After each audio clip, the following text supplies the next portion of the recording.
Does innovation come from the establishment?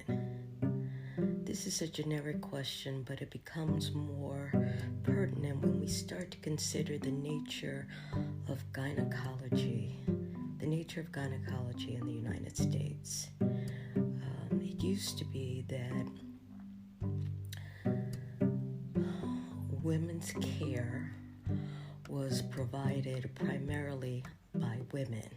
There were midwives who delivered babies, and then things changed. Things changed in the U.S. Things became more regimented, formalized. There were departments of OBGYN, obstetrics and gynecology, which were headed primarily by men. And as a result, midwives became less significant and pregnancy became more medicalized. It was the expectation that women would go see their obstetrician, that they would deliver in the hospital, cesarean sections. The need for cesarean sections grew because everyone thought the best possible care was when you were receiving care by a board-certified OBGYN. And yet, the nature of OBGYN continues to evolve. I remember when I was starting, I was told that the bread and butter procedure, one that was done routinely by OBGYNs, was a DNC. And that DNCs were performed routinely on women who were experiencing abnormal bleeding. Well, I can tell you that today, DNCs aren't performed that often. Often that procedure has been replaced by what's called an office endometrial aspiration biopsy. Now, that's not to say that DNCs aren't done anymore, but they're just not done to the same degree as in the past. Another interesting change is the recommendations about how often do you need to see a gynecologist? And this varies depending on who you are. The U.S. Preventive Task Force has not been able to show a clear benefit to the routine GYN exam.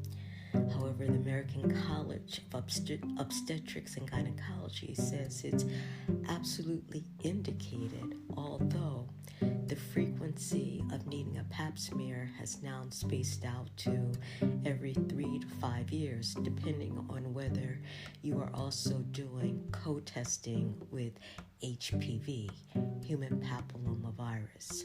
So women have wondered, if I don't need a pap smear, and studies have shown that there's no clear benefit to that bimanual digital exam, why am I coming to the gynecologist? My stance has been and continues to be that you need to see a gynecologist or OBGYN when you are having a female concern or issue. Similar to the cardiologist, you don't see a cardiologist because you have a heart.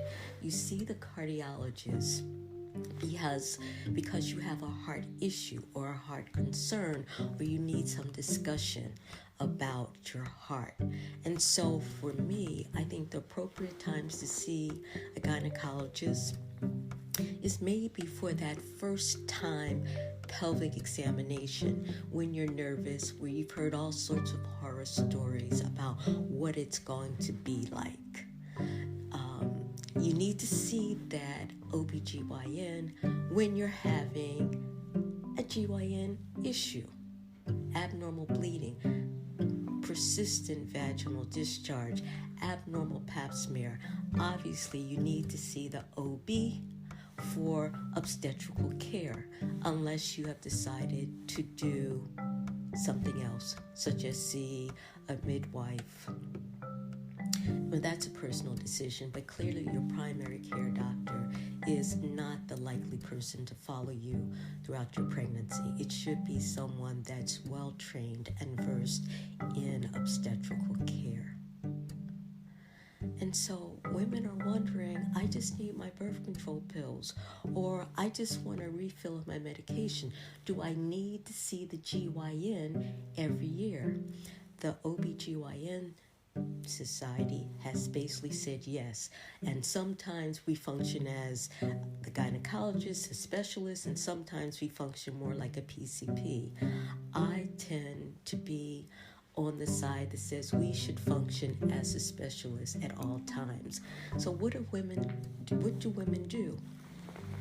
More recently, there's been the option of ordering or going online to get a refill of your birth control pills through online facilities. And also there have been labs that have been making the possibility of doing STI, sexually transmitted infection testing, available through online. And if you can do all of that online, what is the need for the in-office GYN visit? Good question. And I think that OBGYNs need to address this issue with their patients. Currently, what is currently happening is that more and more women are turning to online facilities for medication refill, for testing. But then there's this catch that you will see, all of them will say, and if you have a concern or if you have a problem, please see your gynecologist. I don't like that dumping. I don't like the possibility that people can do any and everything, and then when there's an issue, it now belongs in the realm of the gynecologist. I think there needs to be more collaboration between online facilities and the GYN. Online facilities and the obstetrician.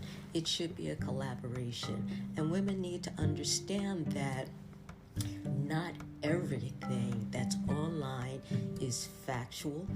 Not everything that is online is reliable.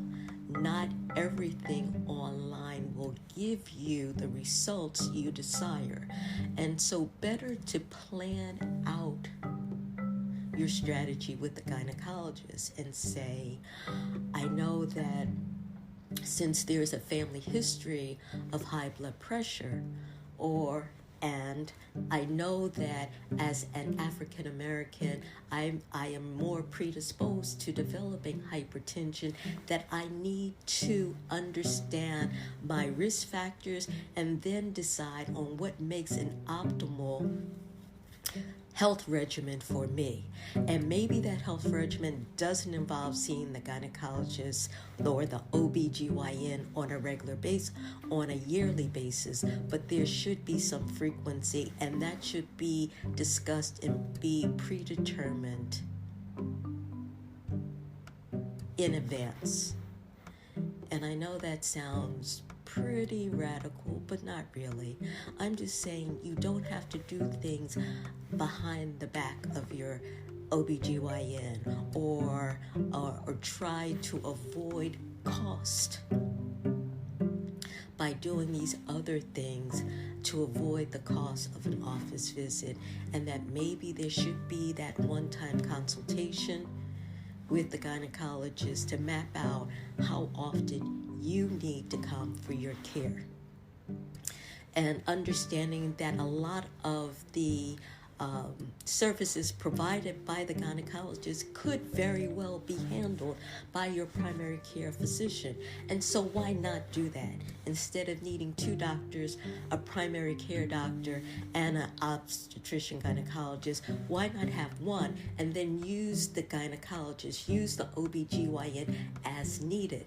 But we need to be clear on what those needs would be and why a woman should see a gynecologist and the risk factors that are inherent in her health history.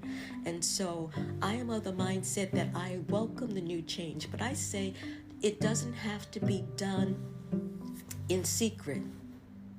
Do it in broad daylight. Have a conversation with your gynecologist. Map out your own individual strategy using your PCP, using online services, using your OBGYN to come up with a healthcare system regimen that's tailored especially to you and your needs, because things happen.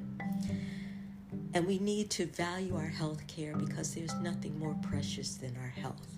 And so this is Dr. Rahman saying it's a new day, and I personally want to be on the cutting edge.